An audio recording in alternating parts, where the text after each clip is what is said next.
Je viens juste de finir le chapitre 1156 de One Piece et j'ai surkiffé, j'ai pris trop de plaisir à lire ce chapitre. L'idée des idoles, les pirates Kuja, Gloriosa, Shaggy, Toritomo, je sais plus, je la connais pas, peut-être qu'elle avait déjà été évoquée en tant que femme pirate qui s'impose de par leur beauté, qui fait même tomber l'équipage de Roger. J'ai trouvé ça magnifique, l'idée elle est géniale, il fallait les introduire, ces femmes pirates, ces femmes Kuja, parce que elles représentent quelque chose dans l'histoire de One Piece. C'est important qu'on sache le passé de Gloriosa, de Nihon, la petite vieille, elle est devenue toute raboukrie. Vous avez vu ce missile, elle est devenue toute raboukrie, une petite naine, il est trop fort, Ichiro Oda.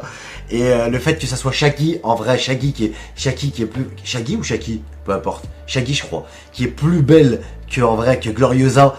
Alors que c'est la vice-capitaine, c'est encore mieux. C'est la Hancock de l'époque, elle fait tomber tous les mecs, c'est au-dessus. Roger, il dit à Gloriosa, qui est un missile, c'est Nami en meilleur encore, pousse-toi, je vois pas Shaggy.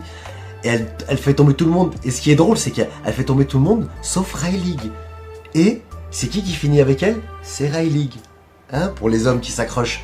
Réfléchissez un peu à ça. C'est énorme. C'est énorme. Et en plus, on passe du coq à l'âne. On revient sur Xebec après, juste après. Et on nous présente son équipage entièrement. Ça y est, il est fini. À la fin, il y a la grande page avec. Mais cette grande case qui présente l'équipage des Rocks, elle est juste vraiment magnifique. Et il faudrait que je la vois en couleur. Il me la faut en couleur, cette image. Il y a de tout dans ce chapitre. On voit l'attachement de Xebec pour Harald. On voit la folie de Loki. Ses propos, ils sont très cohérents à Loki. Loki, il veut pas d'Elbaf. Il veut prendre la mer. Il veut voir d'autres personnes. On a un peu le passé de la ruche. On a vu comment, en fait, le crâne, il s'est créé. C'est Xebec qui a explosé. Il a dit, il y a besoin un peu d'air. Ici, on est bien. On a Kaido qui se prend une patate. Mais surtout, le plus important pour moi dans ce chapitre, ce qu'il y a vraiment à retenir, les indices qu'on peut récupérer de ce chapitre, c'est sur une case ou deux. C'est Rox, c'est les deux objectifs de Rox. Le premier, c'est de s'emparer de 2 fruits du démon. Pour ceux qui suivent mes vidéos, ça a dû vous mettre la puce à l'oreille normalement. Et la deuxième chose, c'est qu'ils cherchent à tout prix, la Galela Company veulent retrouver où les géants sont congelés. Mais on a déjà la réponse, c'est sur God Valley. Non, sur Thriller Bark, qui pour moi est God Valley à la base. Mais ils sont là, les géants congelés. On a la preuve avec Oz, et on a vu qu'il y avait d'autres personnes dans ce frigo, en fait, dans cette morgue géante, qui est Thriller Bark. En vérité, Thriller Bark, c'est une morgue géante, rien de plus. Donc, on parle de Thriller Bark. Dites-moi, pour ceux qui suivent, si je raconte pas de conneries, et si Thriller Bark est vraiment God Valley, c'est pour ça que Rox a attaqué God Valley. Il voulait faire d'une pierre deux coups. Non seulement il aurait retrouvé les géants congelés, mais en plus, je pense que les 2 fruits du démon dans lesquels il parle, il dit qu'il y en a un sur Elbaf, donc pour moi, c'est le fruit interdit.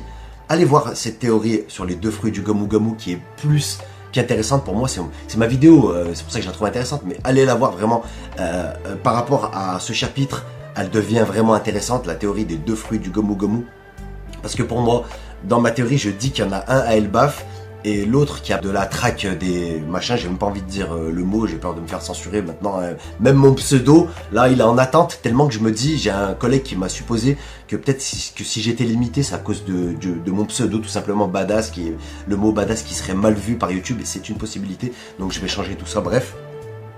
Donc il veut ces 2 fruits du démon, et il précise que si c'est Harald qui le mange, il libérera sa vraie force. On parle du Gomu Gomu, là, on parle du fruit de Nika. Loki, il pense qu'il est le dieu du soleil, donc c'est cohérent, c'est ça.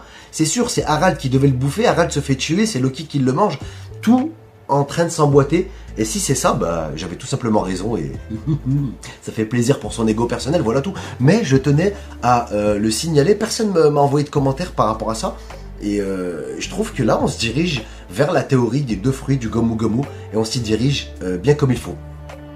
J'ai dû oublier pas mal de choses. Je l'ai dit, Kaido qui se prend une patate énorme, qui se fait remettre à sa place. Mais à ce moment-là, il doit avoir 14 ans, Kaido. Donc normal, il se fait remettre à sa place par le simple. Dans notre tête, nous Captain John, c'était un vieux pirate de merde. Non, c'est du costaud. L'équipage des Rocks, c'est simple. Je comprends toujours pas comment ils ont pu perdre. C'est vraiment par rapport à l'alliance Roger Garp. Ah oui, il y a ça, il y a l'affrontement Roger Garp. J'ai oublié de parler de ça dans le chapitre. On nous montre, Oda, il veut nous montrer qu'en fait, c'est au-delà d'être des rivaux ou des ennemis, c'est des potes. c'est des potes, hein, comme on l'a vu plein de fois. Ça se voit que c'est des amis, Roger et Garp. Bref, voilà, le chapitre 1156 de One Piece, il est vraiment, vraiment excellent. Pour ceux qui l'ont pas encore lu, désolé du spoil, je vous conseille de foncer dessus. Chaque page, et en plus je l'ai trouvé assez long et fourni d'informations, on passe du coq à l'âne un peu et j'aime beaucoup ça. Se passer décidément 5 minutes, hein, c'est 5 minutes hein, qu'il lui a demandé. Hein. Là c'est un passé qui est censé durer 5 minutes. Ah sacré Tsuruoda. Voilà, vous êtes sur la chaîne de Mr. Badass et non, pour l'instant vous êtes sur la chaîne de Pseudo en attente, je sais plus ce que j'ai mis, Pseudo en cours, en cours de recherche, en cours de test en cours. On se retrouve très vite, à plus, salut et ciao.